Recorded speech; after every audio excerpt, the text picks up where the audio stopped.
Hey folks, welcome back to the channel. To determine my final grade for fall on this porch, I'm going to use the same point that I used when I set the form for the slab. So I know that this slab at this corner is a solid elevation all the way around this perimeter. I mean, within, the thickness of a laser beam, because when I put the form up for this, I used the laser to set the form to get our final height. There's places where there's variations in the thickness of the slab because of differences in the height of the stem wall, but the top elevation should be the same, should be within tolerance. And what I want is an 1/8 of an inch to the foot fall on this porch. If it was not a covered porch, I'd go with a 1/4 inch fall, but it's covered porch, so I'm not really overly concerned about anything but wind-blown rain getting onto it. The other thing we're going to do to mitigate water getting in from the porch is, this is a 4-inch slab. I'm doing a 3.5 inch porch, so I'm going to drop this a 1/2 inch below the top grade of the slab, and we're going to go ahead and seal this with a waterproofer, either a heavy mastic type caulk or tape. We haven't decided yet, to give us another barrier to keep water from coming in under the block. So I set the laser up behind the camera, and I've set this. If we set this on this corner, so that's our top elevation.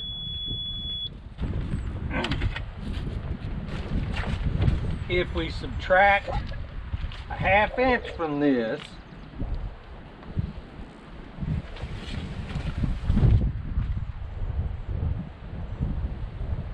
and then we go 3.5 inches below that, okay, that'll be the bottom of the porch slab, and then we want an additional inch below that, which should be a total of 5 inches. So since we have our base elevation and we want to be below that, we need to add 5 inches to the measurement we got on this.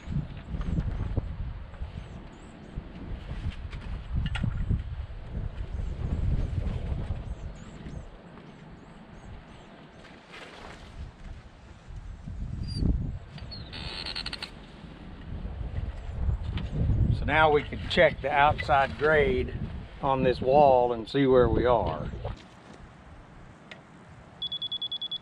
All right, that's showing we're a little high. The question is, how much?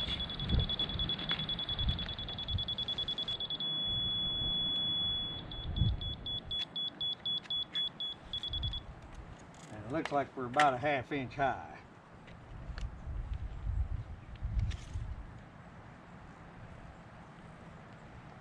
Now,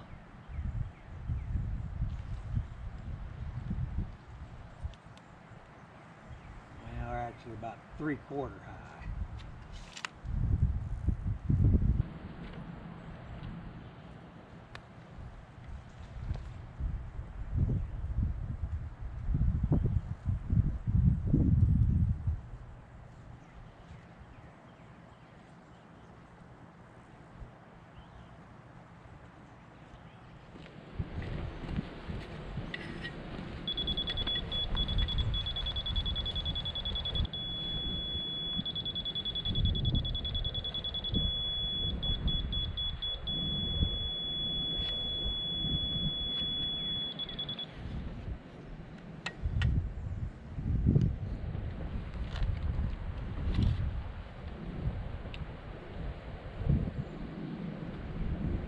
And we're about 3/4 high here.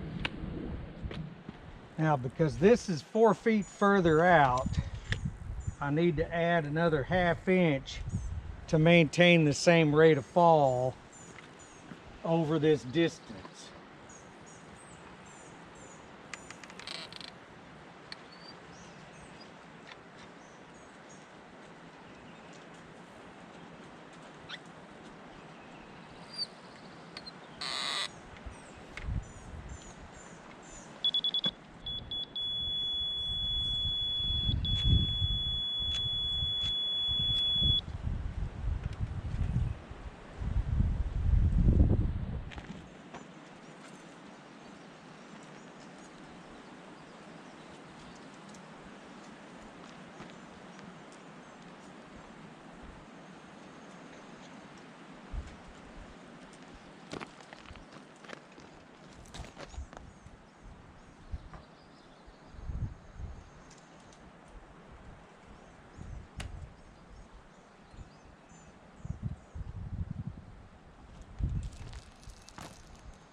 Now I'm going to cut this to grade using the skill saw and diamond blade that I showed you in the tools video. Later on, there's going to be a short clip of me using the gas quickie saw or concrete saw, and I discovered that this is a more efficient and more accurate way to do it.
that was the process to get this cut down to final grade, and then knocking it out for the bond beam. Of course, looks like I screwed up in this corner a little bit here, but that's all right. It's going to get filled up with concrete. So now I've got to do that all the way around. The second day, I decided to try using my concrete saw to make these elevation cuts. And what I found is that it was less accurate, actually slower, because you make a scoring cut and then come back and make your final cut. And it was a lot more physically demanding fighting that saw to make these cuts than it was doing it with the skill saw. So after I did this section I'm working on here and the section across the front of the house that would be to the left in the video, I went back to using the skill saw to finish it out.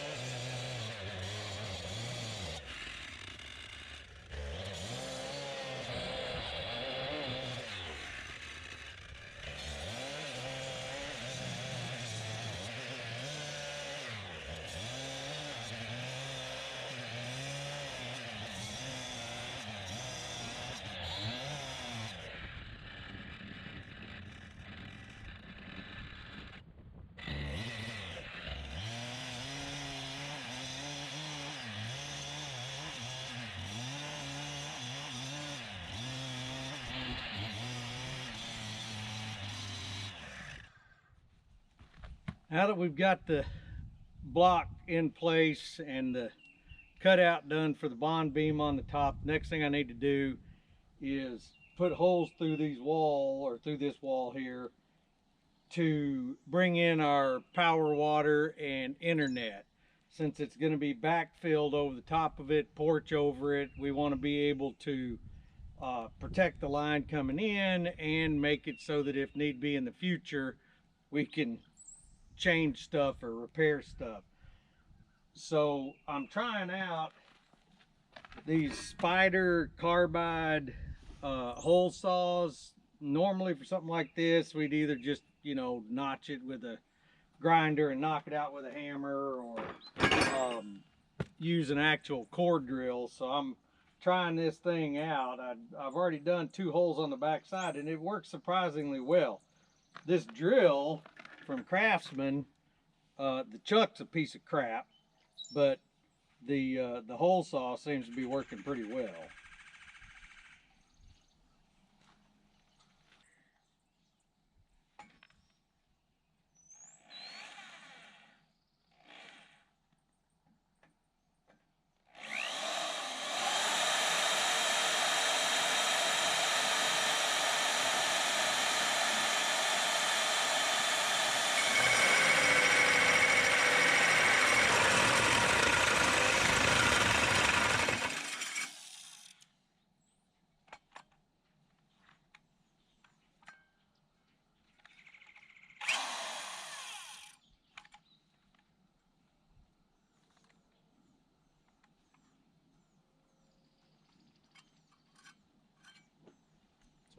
Made a pretty decent little core.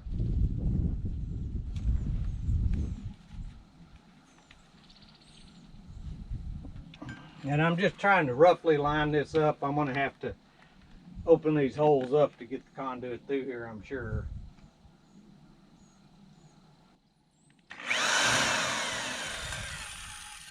Like I said, this chuck's a piece of junk.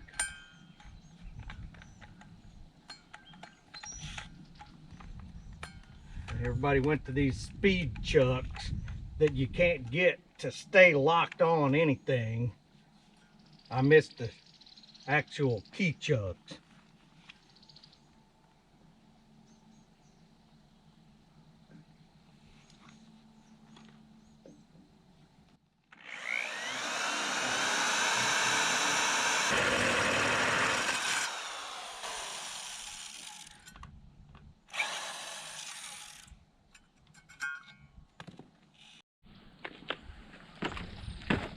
we've got the hole knocked in here.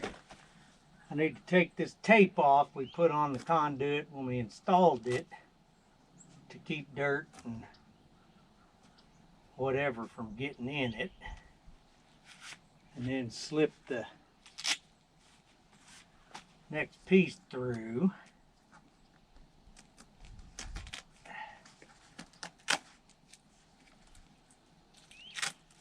And the reason we ran two conduits, it's two 2-inch pieces, based on the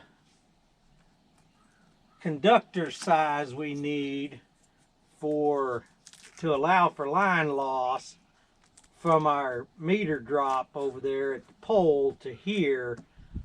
One 2-inch conduit should be enough.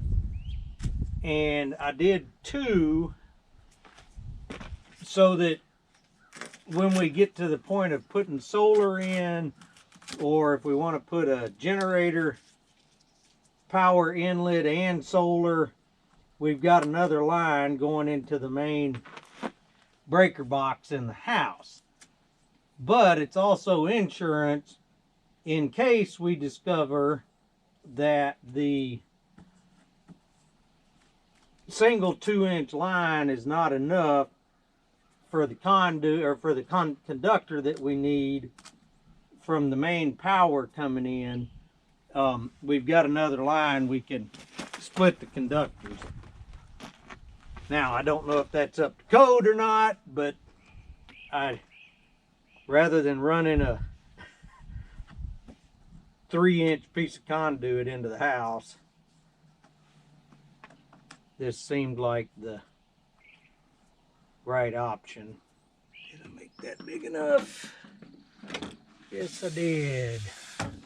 Look at me get lucky.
Of course, that don't help.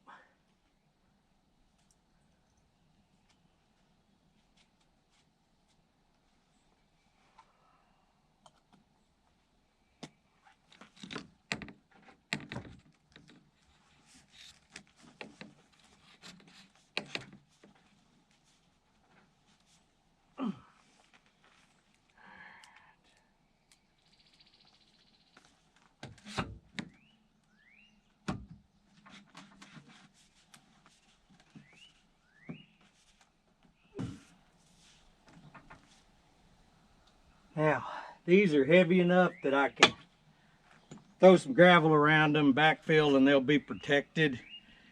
The other stuff is small enough that I'm going to sleeve the wall, and then once the concrete's poured and we get backfilled up to the level where they penetrate, I'll go ahead and put the conduit in and then backfill around it just to keep them from breaking from the weight of the backfill on top of it.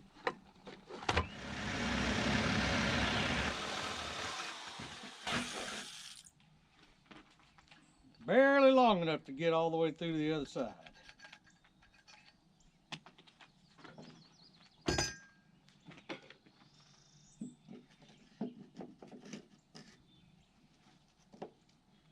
That'll work.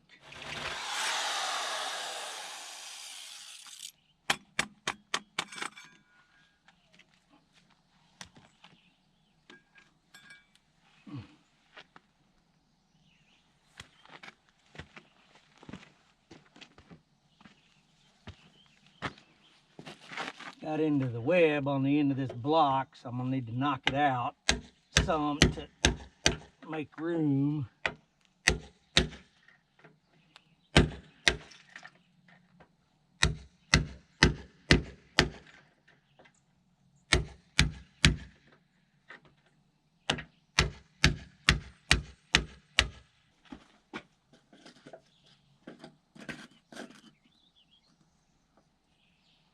I think that'll work. All right, now that we've got the primary utility sleeves in, the next one I need to do is the one for the propane line that's going to feed the outdoor kitchen on the back porch. And this one I'm going to come in close to ground level because we're going to put the propane tank out here in the back and bury the line. So it's going to run at an angle from the bottom of the wall here up to where that solid concrete column is. So that'll give us a solid mounting surface on the porch wall.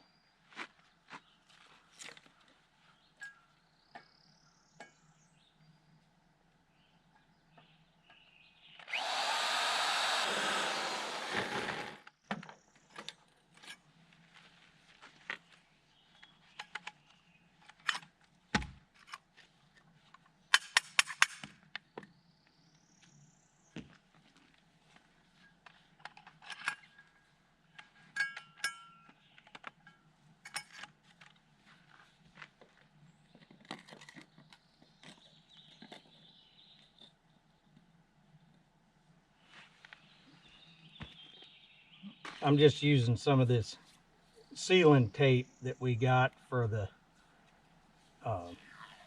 plastic we put under the slab because it's really sticky.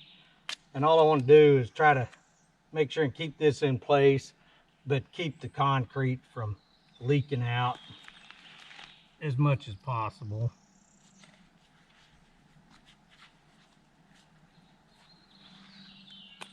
The last sleeve I need to put in is for the power that goes to our air conditioning units. We're putting mini splits in, and the cooling line and power lines for the head, we're actually going to run up one of the posts that support the porch and come in high up on the wall. That way we can come down between the second floor and the first floor for the downstairs, or we can go above the floor for the upstairs.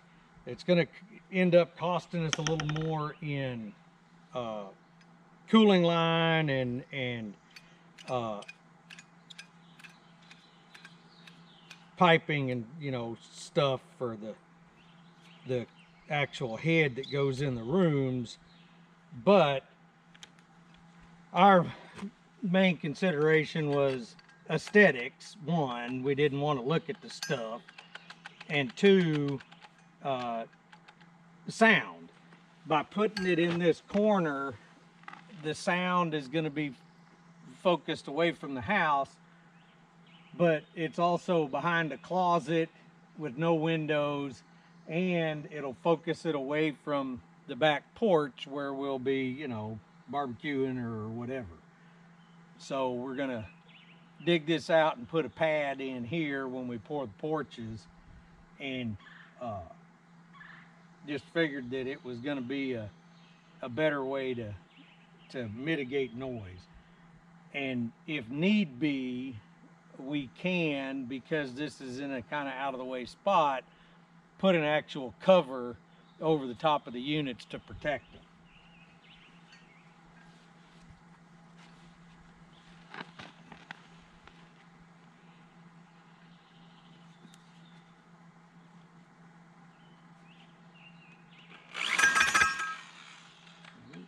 Helps if you get it on straight.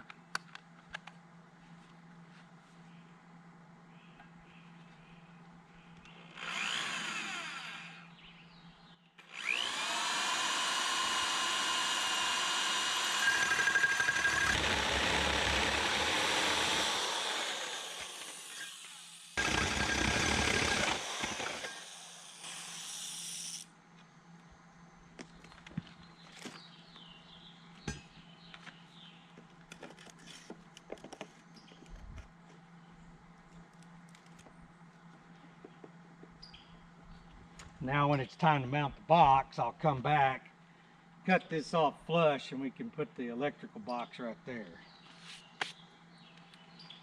Or we can come out with the conduit, put an elbow on it, turn it, take it wherever we need to. All right, now that we've sleeved the penetrations through the wall, next thing I need to do is install a rebar. So I'm gonna start that process by drilling into this stem wall here in front of the garage to tie a piece of rebar in so that it's just stabilizing this wall and tying everything together a little more strongly.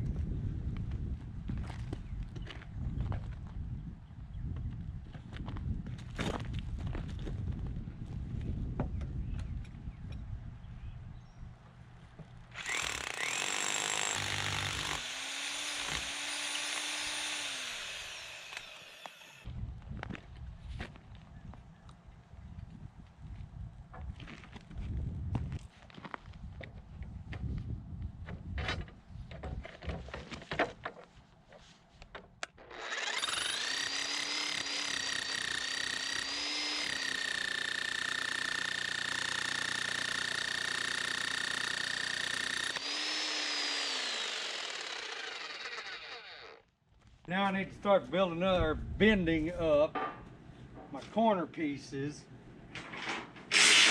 and I want 2 feet of overlap where you got bars that meet.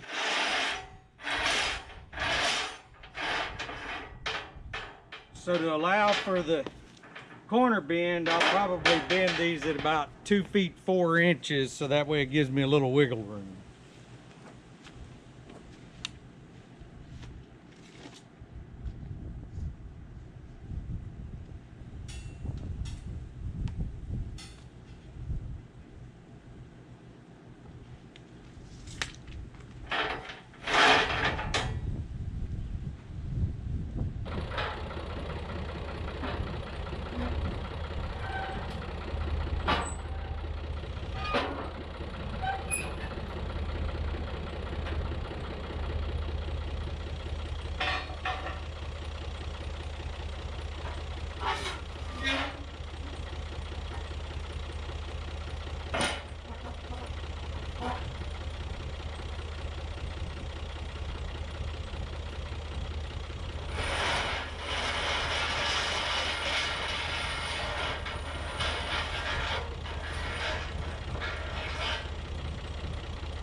Okay, I got some of the verticals cut, so I'm going to start working on tying this.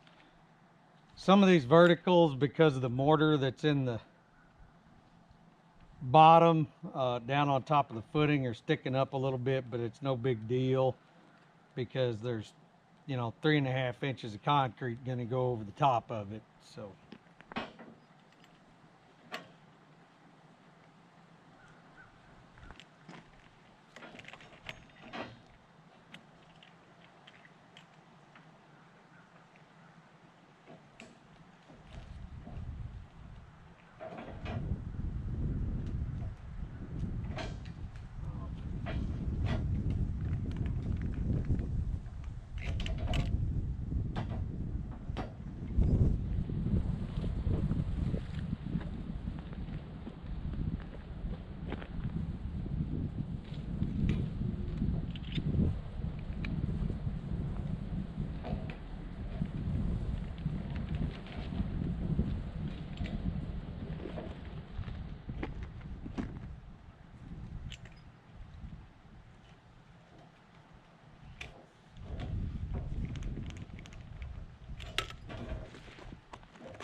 If this was a full-size wall going on a building where I was concerned about uplift, what you would normally do is cut an inspection window in the bottom of the block and reach in and tie everything together down at the bottom. But I'm not worried about that. I'm more worried about it pushing out. So, you know, I think it's fine. The load bearing is not the primary reason that I'm doing this. The primary reason I'm doing this is because since we're going to backfill and compact on the inside, and it's going to be before we're backfilled on the outside, I just want to make sure that it's not going to push the wall out. And the load bearing on it is going to be vertical from the posts carrying the outside edge of the roof.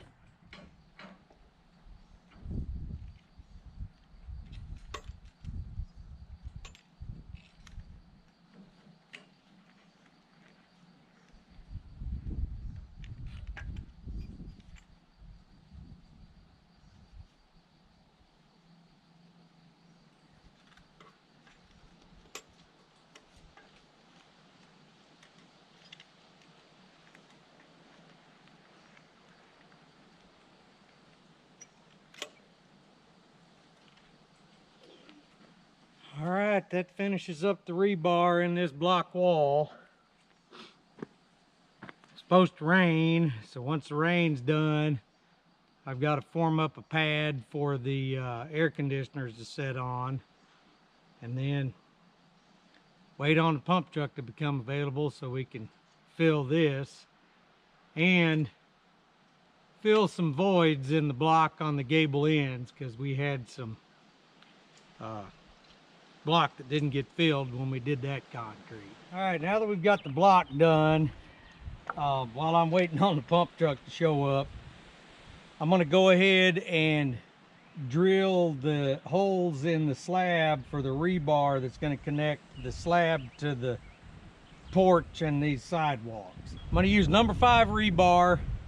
I'm going to drill in about 6 inches, and I'm doing it now because after it's backfilled, I'd be trying to do this on my knees. It's going to be bad enough with the stuff that's already in here.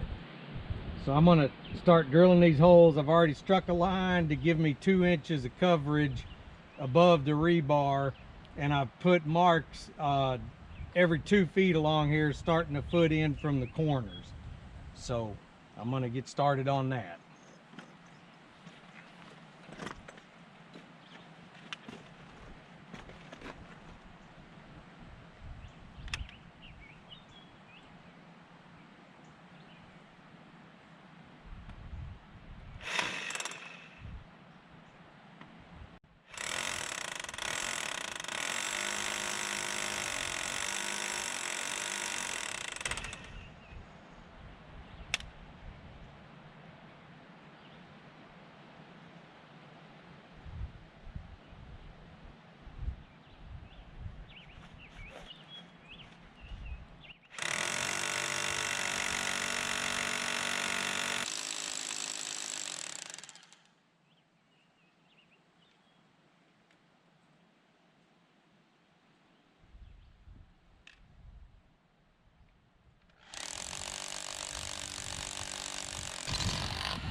Here I'm going to be removing some concrete that got spilled on this ledge when we filled the gable in above this, and it didn't get taken off while it was wet. So to maintain a uniform consistency of thickness across here, I'm going ahead and knocking that off for when we pour the actual sidewalk in this area.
All right, folks, I think that's going to wrap this video up for today. Thank you for watching, and y'all have a good day.